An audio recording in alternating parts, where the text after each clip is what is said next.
Pemirsa, pemerintahan Gubernur Bali Wayan Koster bersama Wakil Gubernur Bali Cokorda Oke Arta Adana Sukawati atau Coace tercatat telah mampu membangun berbagai fasilitas pelindungan kawasan suci Pura Agung Besakih dengan total anggaran sampai tahun 2023 mencapai 911 miliar rupiah.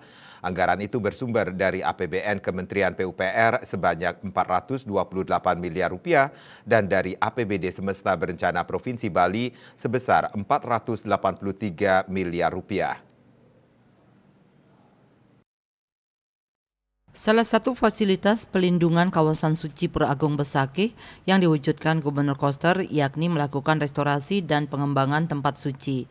Keberhasilan program yang dilaksanakan Murdaning Jagat Bali asal Desa Sembiran Buleleng ini dengan kerja fokus, tulus, dan lurus sehingga membuat Ketua DPD PDI Perjuangan Provinsi Bali ini tidak henti-hentinya menyampaikan rasa syukur kehadapan Sang Yang Widiwasa. Berkat restu ide Betara Lingsir di Pura Agung Besakih dan restu alam sebali, fasilitas pelindungan kawasan suci Pura Agung Besakih dapat terwujud. Gubernur Koster pun mendapat pujian hingga ucapan terima kasih dari anggota DPR RI Nyoman Parte, anggota DPD RI Made Mangkupastike dan Anak Agung Gede Agung. Ketua DPRD Bali Nyoman Adi Wiryatama, Kapolda Bali Irjen Polisi Putu Jayandanu Putra, Bupati Wali Kota Sebali, Ketua DPRD Kabupaten Kota Sebali, tokoh adat dan masyarakat Bali yang hadir dalam upacara pemelaspasan fasilitas kawasan suci Pura Agung Besakih pada Rahina Purnama Kesange Senin 6 Maret lalu. Secara rinci, fasilitas kawasan suci Pura Agung Besakih yang diwujudkan Gubernur Koster dalam melakukan restorasi dan pengembangan tempat suci meliputi restorasi dan pengembangan bangunan Pura Titigonggang, restorasi dan pengembangan bangunan Pura Manikmas, restorasi dan pengembangan bangunan Pura Melanting Manikmas, restorasi dan pengembangan bangunan Plinggih Tulak Tanggul, dan bangunan patung Padma Buana di Bencingah. Sebelumnya, salah satu restorasi dan pengembangan tempat suci yang dilaksanakan di Pura Titigonggang sempat diberitakan bahwa kondisi lama Pura Titigonggang disebutkan titik koordinat lokasinya dalam keadaan tetap, luas 80 meter persegi, ketinggian lebih rendah dari jalan, ancaman sering terkena banjir, bangunan sudah tua, akses jalan utara selatan semula ada, jalan dari Pura Titigonggang ke Pura Dalempuri semua ada.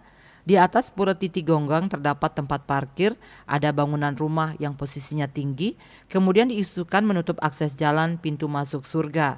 Semua ada, jalan rusak dan kurang lebar, serta kondisi Pura Titigonggang yang dulu sempit, nyempil, dalam keadaan rusak dan bangunannya sudah tidak berkualitas. Setelah ditata oleh Gubernur Koster, kini kondisi baru Pura Titigonggang tampil dengan titik koordinat lokasi tetap, luasnya lebih besar 10 kali lipat atau sekarang memiliki luas 900 meter persegi. Bangunan pura lebih tinggi dari badan jalan, banjir dapat dikendalikan, memiliki bangunan baru yang berkualitas, akses jalan utara selatan tetap ada, jalan dari Pura Titigonggang ke Pura Dalempuri tetap ada. Kini bangunan rumah yang posisinya tinggi dan kumuh sudah hilang setelah dibangun tempat parkir berlantai 4 dengan tampilan posisi lebih rendah dari bangunan sebelumnya serta memiliki nilai estetika dan tampil rapi. Akses jalan pintu masuk surga tetap ada dan tidak berubah, bahkan akan diperbaiki dengan kualitas sehingga Pura Titigonggang yang baru sudah lebih luas, aman, nyaman, lebih tinggi, tertata berkualitas, indah, rapi, dan terhindar dari banjir. KMB melaporkan.